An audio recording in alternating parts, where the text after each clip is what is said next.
Bareta alas 7. Mga preskong bareta sa lado lokal, nasyonal, internasyonal, asin iba pa. Bareta alas 7. Digdi sa GB. Garantisadong bareta. Marahay na aga mga tugang Lunes po ngayon, Nobyembre 3, 2025. Ini po ang Bareta alas 7. Asin sideline sa tinrakulang mga Bareta sa lado lokal. LTO Bicol nag-abiso sa publiko na ibitara ng una ang non-essential travel dahil ang posibleng epekto kan Bagyong Tino. Coast Guard District Bicol Commander binisita ang Tabaco Port bilang pagsiguro kan makusog asin organisadong implementasyon kan Oplan Biyaheng Ayos Undas 2025. Klase sa kabos na level kan pribado asin pampublikong eskwelahan sa probinsya kan Sorsogon suspendido bilang pagsiguro sa kaligtasan ka mga estudyante na posibleng mapiktaran kan Severe Tropical Storm Tino. Seguridad sa probinsya mas pinakusog kan Albay Police Provincial Office. Sa lado nasyonal, mga nagsaradong private school asin edipisyo planong arkilahon kan DepEd. PBBM kumpiyansa sa malinig na 2026 budget. Cebu City pinararom sa red alert status dahilan sa Bagyong Tino. AFP Chief Romeo Browner Jr. ipinagorden ang investigasyon sa mga report na nagtatago sa Philippine Marines, ang Senate witness na si retired Technical Sergeant Orly Guteza. Sa ibang nasyon, rescue asin relief operations nagpapadago sa Jamaica matapos ang Hurricane Melissa. Baretang Sports, Barangay Hinebra, tinambakan ang NLEX Road Warriors sa indang laban sa PBA 50th Season Philippine Cup. Yan ang headlines sa itong Dracula mga baretang alas 7. Asin kami po ang sinong magiging mga tagapagbareta. Ako po si Jasmine Baloloy. Ako man po si Mardila Dainiba. Henot sa bareta sa lado lokal. Ang baretang ini hatod sa Indukan. Optin Lutein Capsule. Alagaan ang paningin sa tulong ng Optin. Kitang-kita ang kalusugan ng mata. Nag-abiso sa publiko ang Land Transportation Office Region 5 na likaya ng una ang non-essential travel dahil ang posibleng epekto kang Bagyong Tino. Sa pinarawas na advisory kanahensya sa indang Facebook page, si pinahayag ni LTO Bicol Regional Director Edgar Alan Castillejos na epektibo alas 5 din hapon kasudma ang abiso matapos ang kagadan kana Office of the Civil Defense Region 5 na likaya ng una ang non-essential land travel sagod na maging markay na ang kamugdagang kapanahon. Sakop kan abiso ang biyahe hali sa isla kan Masbate, siring man kan Bicol, pasiring sa Visayas asin Mindanao, papasiring sa Ports kan Matnog, Pilar asin Piduran, siring man ang biyahe pasisiring sa Katanduan sa Sibaya Tabaco Port sa Albay. Mientras tanto, siniguro man kan LTO Bicol ang padagos na pagmonitor kasabay kan pangapudan sa mga motorista asin pasahero na iprioridad ang seguridad asin magantabay sa abiso kan DOST Pag-asa, mga local government units asin iba pang concerned agencies. Ang baretang ini hatod sa Indukan. Plemex. Pag may ubo o hika, Plemex agad. Basta lagundi, Plemex. Sinuspender na ni Masbate Governor Richard Co ang klase sa gabos na level sa bilog na probinsya kan Masbate ngunya na aldaw Nobyembre 3. Ang lakdang kan gobyerno probinsyal bilang pag-iingat asin para sa kaligtasan kan mga estudyante para tukdo asin mga magurang sa patakot kan Bagyong Tino. Katakot kaini nagpaluwas ni nabiso ang gobernador sa publiko na magtinir sa ligtas na lugar asin ibitaran ang mga baybayo na parte. I-monitor ang mga abiso hali sa LGU, PDRRMO asin DOST Pag-asa, asin maging handa sa posibleng emergency asin tulos na magsunod sa mga pagirumdum kan autoridad. Nakaalerto ang Provincial Disaster Risk Reduction and Management Office kan Masbate asin iba pang katakod na ahensya tanganing magresponde anuman na oras. Ang baretang ini hatod sa Indukan. Liver Aid Silimarine Capsule. Ang good drinks at good food, perfect combo. Isama pa ang Liver Aid. It's liver lover, boys! Suspendido ang klase sa gabos na level, mapapribado asin pampublikong eskwelahan sa probinsya kan Sorsogon dahil sa patakot kan Bagyong Tino. Sa Executive Order No. 61 Series of 2025, makusog ang kasuguan ni Sorsogon Governor Edwin Buboyamor na ipautob ang nasabing suspensyon bilang pagsiguro kan seguridad ka mga estudyante. Base sa latest advisory kan DOST Pag-asa, magkaka-experience ni moderate to heavy rainfall ang probinsya dahil ang kambagyong Tino. Katakod kayo ni pwedeng magresulta sa mga pagbaha, lalo na sa mga low-lying areas o ni river channels, mantang posible man ang pagrasay ng daga. Ipinagmando man ni Gobernador Hamor sa mga local chief executives kan probinsya kan Sorsogon na ipagpadagos ang pagmonitor sa mga respektibong nasasakupan na lugar araw mag-implementar ng magkakanigong precautionary measures sa pagkikipag-koordinar sa Local Disaster Risk Reduction and Management Office siring man sa iba pang concerned agencies. Ang baretang ini hatod sa Indokan Mega One. Ang Mega One ay may 21 sangkap para matulungan ka sa iba't ibang karamdaman tulad ng diabetes, high blood, stroke, arthritis, kidney failure, cancer, viruses, at iba pa. Tumawag kay Doc Joey Bitito sa 0998-975-8121 or 0917-853-8933. Sinuspender kan Coast Guard Station o CGS Sorsogon ang mga biyahe sa sur na parte kan probinsya nin Sorsogon. Ngunya na aldaw, dahilan kan pinaglalaoman na maraot na panahon na darakan bagyong Tino. Sigon sa pinaluwas na Sea Travel Advisory number 1125-002 na permado ni CGS Sorsogon Commander Lieutenant Ronnie Esparagosa. Pinagbabawalan ang pagbiyahe kan gabos na klase nin sakayan pandagat, pasiring sa Barcelona, Bulusan, Magallanes, Gubat, Santa Magdalena, Kasiguran, Huban, Bulan, Irosin, Asinmatnog.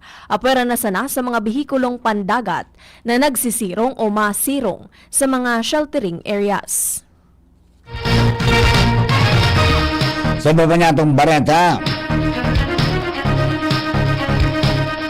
pinanginutan kan Regional Disaster Risk Reduction Management Council o RDRMC Bicol ang pre-disaster risk assessment kasuhapon bilang preparasyon para sa bagyong Tino.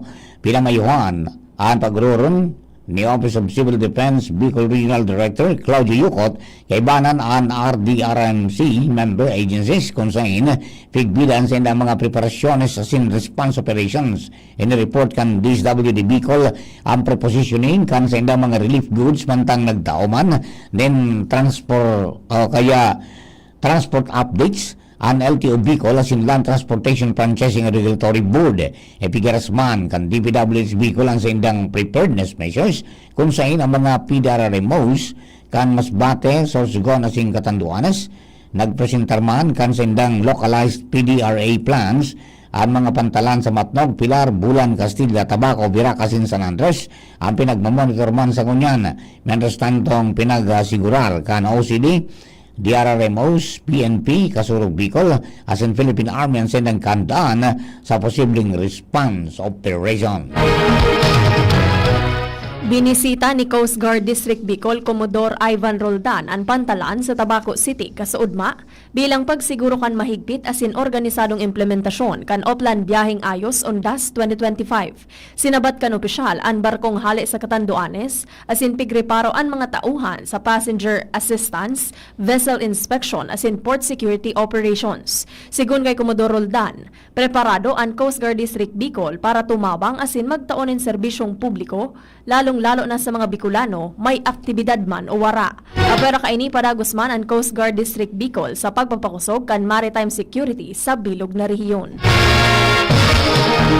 Mientras tanto, kansilado ang nagkatulang biyahe ka mga barko dahil sa patakot kan bagyong Tinong sa probinsya kan Masbate. Pinahayag kan Coast Shipping Lines na dahil biyahe ang ng barko sa Mobo, Masbate, papasiring sa Cebu City via Calbayog City as in vice versa.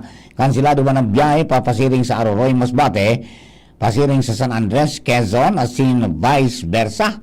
Siring man ang biyaheng Aroroy, Masbate, pasiring sa Piuduran, Albay, as in vice versa, as in ang biyaheng Kawayan, Masbate, pasiring sa Bogod City, sa Cebu, as in vice versa. Mas pinakusog kan Albay Police Provincial Office an sa indang pagsiguro kan seguridad sa probinsya. Ini makatapos makipaghuron si Police Colonel Noel Donato Nunez sa mga commanders kan 1st asin 2nd Albay Provincial Mobile Force Companies na may katuyuhan na mapakusog ang koordinasyon asin kahandaan sa mga operasyon.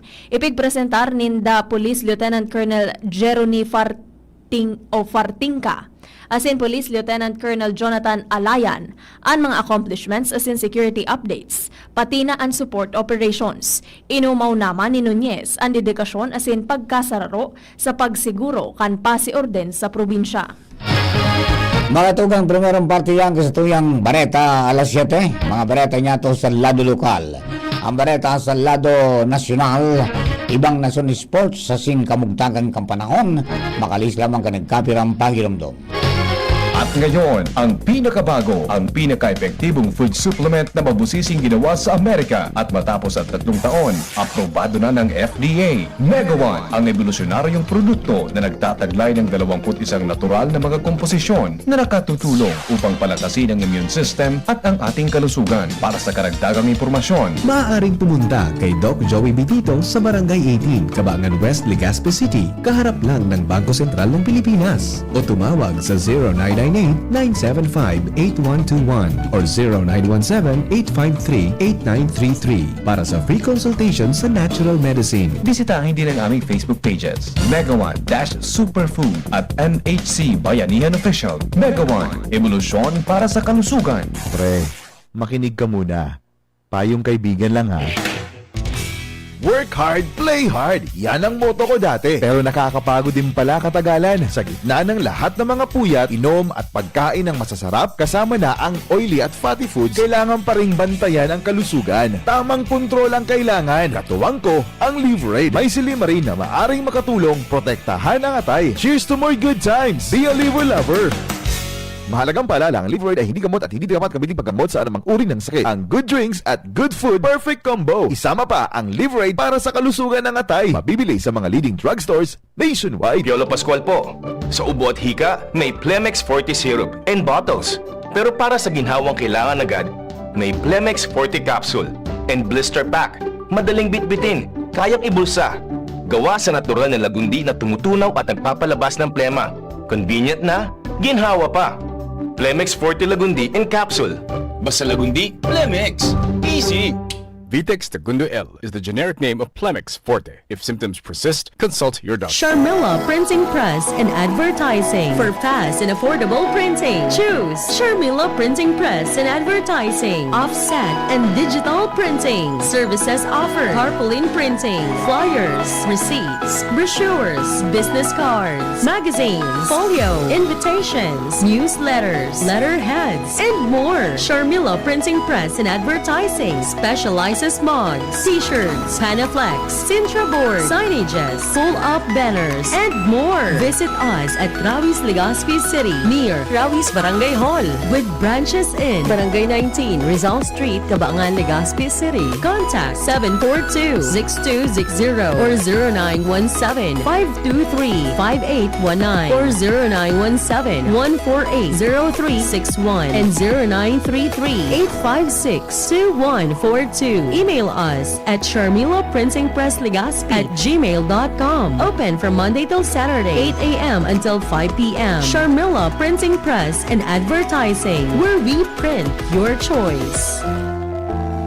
At age 50 pataas, posible ang good quality of life kapag tama ang level ng nutrients sa katawan. Piliin ang doctor-prescribed Centrum Silver Advance. Ang kumpletong formula nito ay mahigit sa 25 nutrients na tumutulong sa immunity, healthy heart at sharp memory with proper diet and exercise. Alam niyo ba, ayon sa clinical research, ang pag-inom ng Centrum Silver Advance araw-araw kasama ang tamang pagkain at exercise ay nakatutulong sa memory habang tumatanda. Napapanatiling matalas ang isip, malinaw ang memorya at maayos na nakaka-focus. Ang mga nasa edad 50 pataas ay matutulungang magkaroon ng good quality of life kung iinom sila ng Centrum Silver Advance kasabay ng tamang pagkain at exercise. Take Centrum Silver Advance daily. Ito ang Medifacts for Centrum. Multivitamins plus minerals is the generic name of Centrum Silver Advance. If symptoms persist, consult your doctor. Generica Drugstore is an accredited PhilHealth gamot provider. I-claim ang libreng gamot nyo sa pinakamalapit na Generica Drugstore. Para sa listahan ng participating stores, pumunta lamang sa official Facebook page ng Generica Drugstore. See posters and flyers for more details. DCGB Bareta alas 7. Bareta alas 7.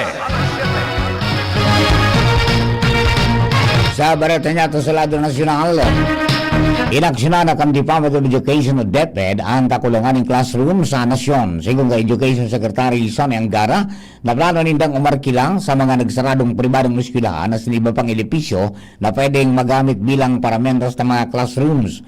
Sa raw sa mga primerong pigiling na proyekto yung Pita Property sa Laguna na dating eskwelahan na may 7 classrooms asin iba pang pasilidad na pwedeng gamiton ka mga eskwelahan na kulang sa kwarto. Tinawan indong kan DepEd ng classroom leasing yung paramentos na lakdang bantang pigigibuan pangangang mahaluyan o long-term na infrastruktura asin public-private partnership sa irarom kan mga reforma ni Secretary Angara. Ginibukan DepEd ang classroom market scoping activity na aning magkoordinar sa pribadong sektor asin pag-adalan ang mga modelo asin classrooms leasing bilang marikas na solusyon sa kakulangan kay Nagtutubod si Presidente Bongbong Marcos na makakagibo ang gobyerno nin Good Clean Budget para sa taong 2026. Sigon kay PBBM, parehong sangakan Kongreso ang nakahiling nin posibleng matitipid sa mga proyekto kan gobyerno lalo na sa infrastruktura kasunod kan sa indang direktiba na bawasan ang gasto sa konstruksyon.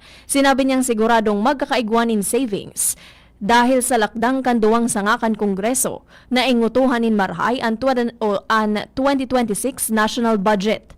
Dagdag pa niya na maipapahiling ka nasyon na posible talaga na magkaigwanin good, clean budget ang presenting administrasyon.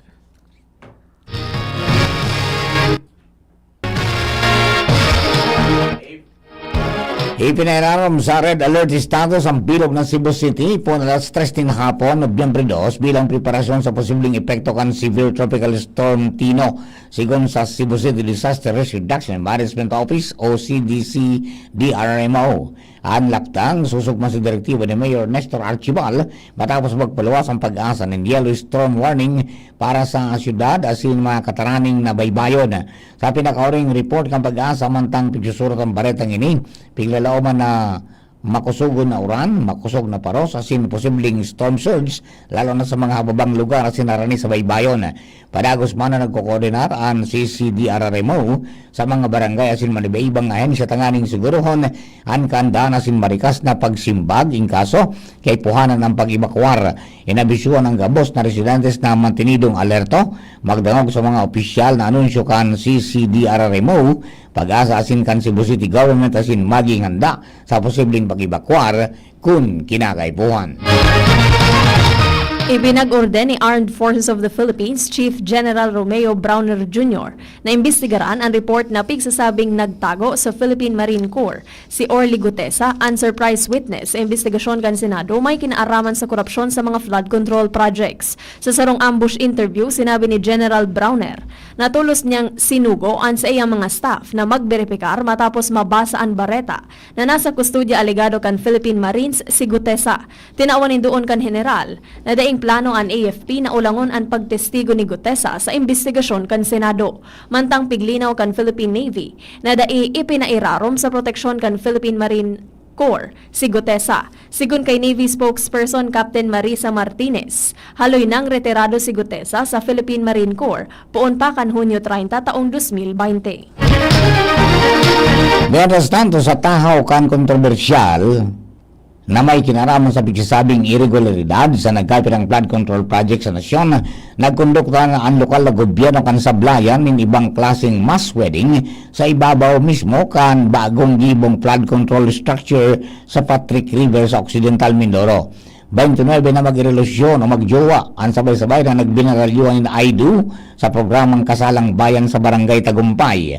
Sa tahaw kan mga isyong nasyonal, banong sa flood control anomalies, maawat kan aktibidad na ipailing na may lugar pa man giraray para sa pagkamot at yung panibagong pagpuon sa sablayan.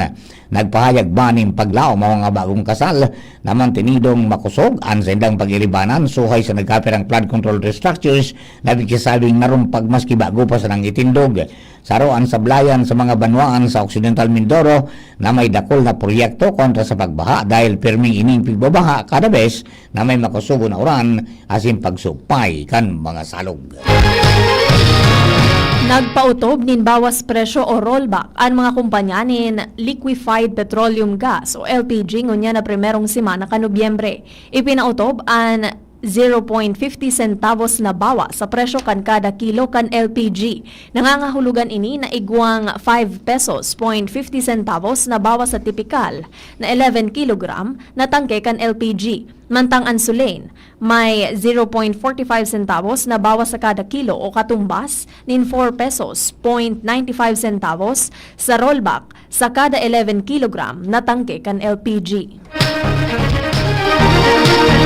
Sa bareta nga to sa ibang nasyon, nagpapadagos ang rescue as in aid operation sa Jamaica, 4 na aldaw matapos magtama ang Hurricane Melissa na nagdara ng maiwasan na pagkaraot sa mga karungan, linya ng kuryente as in pananom. Sigon sa report, dakol pa magiray na komunidad ang isolated dahil sa mga natumbang kahoy as in poste, mantang ang mga residentes tapiritan na magkuhanin maating tubig sa salog o inuminom ng coconut water. Sa Watermoreland, hiling ni Marhay ang nagkawaragas na kagamitan dahil sa narumpag na karong sa baybayon. Sa ibang lalado, nagpadara naman in relief replies ang Social Security Minister na si Emil Charles Jr. as in iba pang emergency responders. Kaibanan ang ready-to-eat meals, tubig, tarpaulin, tamong, as in bulong. Magiramduman ang Hurricane Melissa asaro sa pinakamakusog na bagyo sa Atlantic na tuminama sa southwestern Jamaica kan Martes bilang Category 5 na gumindadan sa 28 katawo sa Jamaica as in 31 katawo man sa Haiti. Baretang Sports, tinambakan kan Barangay Ginebra ang NLEX Road Warriors sa score na 104-74 sa saindang laban sa PBA 50th Season Philippine Cup. Nagbida sa pagana kan Jeans. Si Japet Aguilar na nagrehistro nin 25 puntos mantang igwang 20 puntos na naiambag si Stephen Holt. Poon sa pagsikad kan kawat, dai na pinalamang kan Ginebra ang NLEX kung sain sa primerong quarter pasana o minarangkada na sinda sa score na 26-9. Igwa ng duwang gana asin tulog daog an Ginebra mantang an NLEX may 4 na gana asin duwang daog. Mientras na nairehistro kan San Miguel Beermen ang ikatulong sunod na pagana sa PBA 50th Philippine Cup matapos na pamarangkalon ang Converge 5G sa score na 96-90.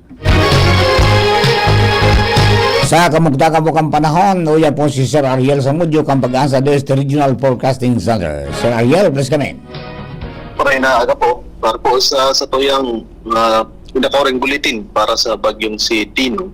Lalo pa ini yung nagkusog habang ini man naghihiro sa direksyon na pasunlupan, timog-sunlupan, habang ang bagyong si Tino nasa kadagatan man kan Pilipinas. Pero namatan ang sentro kang severe tropical storm Tino sa distansyang 430 kilometers, sirangan kang Giwan, Eastern Samar. Sa coordinates na 10.8 degrees north, 129.7 degrees east. Sa ngunyan, igwa ini yung taglay ng kusog ng Doros na haran sa sentrong nag-aabot sa 110 km per hour.